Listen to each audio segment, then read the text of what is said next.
राधे राधे, जय श्री कृष्णा, जय श्री महाकाल। आज हम पढ़ने वाले NCERT book class 10th Hindi first chapter number 8 कर चले हम फिदा। ठीक है, तो ये चैप्टर पढ़ते हैं। तो इसके लेखक जो है उनका नाम है केफी आजमानी, जिनका जन्म 19 जनवरी 1919 को उत्तर प्रदेश में क्या आजमगढ़ में हुआ था। अदब की दुनिया में आगे चल के वे केफी आजमा नाम से मशहूर हो गए। ठीक है, और इनकी मृत्यु 2002 में हुई थी, जब शायद में भी नहीं हुई थी।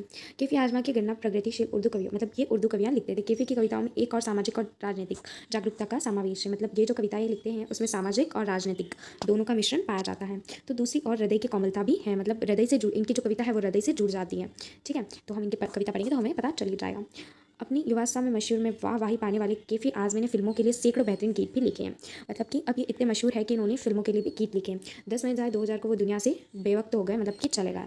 ठीक है, झंकार, आखिर शब, आवारा सजदे, सरमाया और फिल्मी गीतों के संग्रह मेरी आवाज़ सुनो इनके प्रकाशित हुए। मतलब ये इनके कविता संग्रह है जो कि बहुत ही ज़्यादा प्रकाशित हुए।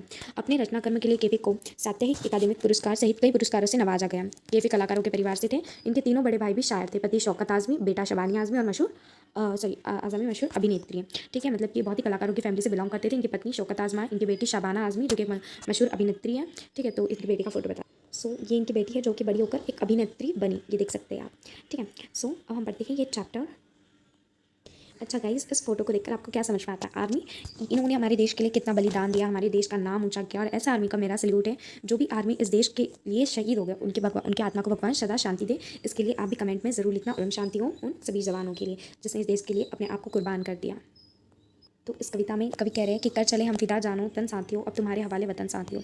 मतलब कि आर्मी वाले कह रहे हैं कि हमने तो इसके मतलब इस पूरे इंडिया के लिए हमने हमारा जान और तन दोनों ही कुर्बान कर दिया। मतलब आप अपने जान और तन की दोनों की परवाह ना करते हो, हम इस इंडिया के लिए लड़ रहे हैं। लेकिन हमारे मरने के बाद ये वतन आपके हाथ में साथियों, मतलब कि हिंदुस्तान में जितने भी रहते हैं लोग भारतीय, उनके हाथ का बोल रहे हैं कि भारतीयों के हाथ में वतन है हमारे जाने के बाद। सांस थमती गई, नब्ज़ जमती गई, फिर भी बढ़ते कदम को ना रुकने दिया। सांस थमती गई मतलब कि सांस थम, जब तक सांस नहीं निकलती उनकी जान से तब तक उन्होंने कदम बढ़ाए रखे, ना ही उन्होंने अपने कदम नहीं रोके, तब तक उनकी सांस उनके बॉडी से पूरी निकल नहीं गई। नब्ज़ जमती गई, नब्ज़ मतलब होता है नाड़ी। ठीक है, तो जहाँ से खून बहता है, जो नर्व होती है, ठीक है, जहाँ से आपका ब्लड फ्लो करता है, तो जब तक वो ब्लड फ्लो करना बंद नहीं हुआ तब तक उन्होंने अपने कदम को नहीं रुकने दिया। कट गए सर हमारे तो कुछ गम नहीं, सर हिमालय का हमने ना झुकने दिया। मतलब हमारा सर कट गया, हम जो आर्मी वाले हैं वो मर गए तो कोई गम नहीं, ऐसा वो कह रहे हैं आर्मी वाले। लेकिन हमारे हिमालय का सर हमने नहीं झुकने दिया, ये बहुत बड़ी बात है।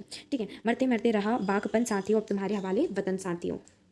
बागपन मतलब होता है कि मरते मरते रहा, बागपन मतलब देश के प्रति प्यार। तो मतलब जब तक वो मरे नहीं तब तक भी उनके मतलब मरते मरते भी उनके लिए देश का प्यार कम नहीं हुआ। अब तुम्हारे हवाले वतन साथियों, मतलब कि अब जब हम मर जाएंगे तो तुम्हारे हवाले, भारतीयों को बोल रहे कि भारतीय अब तुम्हारे हवाले हमारा देश है। जिंदा रहने के मौसम बहुत है मगर जान देने की रुत रोज़ आती नहीं, हुस्न और इश्क दोनों को रुस्वा करे वो जवानी जो खून में नहाती नहीं। इसका मतलब है कि ज़िंदा रहने के लिए तो बहुत सारे मौसम मिलेंगे, ठीक है, मगर जान देने की रुत, रुत मतलब होता है मौसम, रोज नहीं आता है। ठीक है, जिंदा रहने के लिए तो कई मोमेंट मिलेगी, लेकिन जान देने के लिए तो एक ही मोमेंट मिलेगा। मतलब शहीद होने के लिए तो एक ही मोमेंट मिलेगा, वो है देश के लिए मरना। हुस्न और इश्क दोनों को रुस्वा करे वो जवानी जो खून में नहाती नहीं। रुस्वा मतलब होता है बदनाम, तो इश्क और हुस्न मतलब होता है कि सुंदरता, तो सुंदरता और इश्क मतलब प्रेम को जो बदनाम कर देती है अगर जो जवानी खून में नहाती नहीं है। ठीक है, ओके, ये समझ में आया। अब आते हैं नेक्स्ट टॉपिक पर। आज धरती बनी है दुल्हन साथियों, अब तुम्हारे हवाले वतन साथियों। मतलब कि अगर तुमको कुछ मानना है तो यह मानो कि धरती क्या है, दुल्हन है। और जैसे दुल्हन के पिता बार बार सोचते हैं कि कहीं मेरी बेटी शादी से भाग ना जाए, कि उसकी बार बार देखभाल करते, उसी तरह हमको भी हमारी देश की देखभाल करनी है, इस देश को दुल्हन मान के चलना है, इसकी बहुत ही सुंदर तरीका से सजावट करना है, इससे पेड़ पौधे नहीं काटना है, इसको बहुत ही अच्छे से सुंदर सजा के रखना है, इसकी धरती को हमें बचाना है। राह कुर्बानियों की ना वीरान हो तुम, सजाते ही रहना नए काफिले, फतह का जश्न इस जश्न के बाद है, जिंदगी मौत से मिल रही है गले। सो फर्स्ट दो लाइन देखते हैं हम। तो फर्स्ट दो लाइन क्या है, राह कुर्बानियों कफीले तक।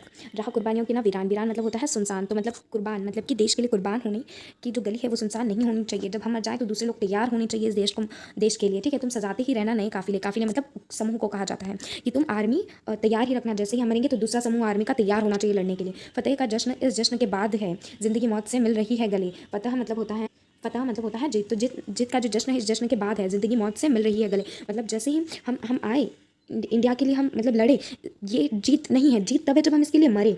ठीक है, और जब हम मर जाएंगे तो इस जीत का जो जश्न है वो बहुत ही बड़ा है, तो ज़िंदगी मौत से मिल रही है गले, ये बहुत ही बड़ा जीत का जश्न मनाएंगे हम कि हम क्या देश के लिए मर रहे हैं। बांध दो अपने सर से कफन साथियों, अब तुम्हारे हवाले वतन साथियों। यहाँ पर जो आर्मी वाले हैं वो भारतीयों को प्रेरित करके बोलते हैं कि अब जो है हम जब मर जाएंगे तो तुम्हारे हवाले क्या है, हम जब कुर्बान हो जाएंगे देश के लिए तो तुम्हारे हवाले वतन साथियों है। ठीक है, तो अपने सर पर क्या कफन बांध लीजिए, तैयार हो जाइए इस देश के लिए मरने के लिए।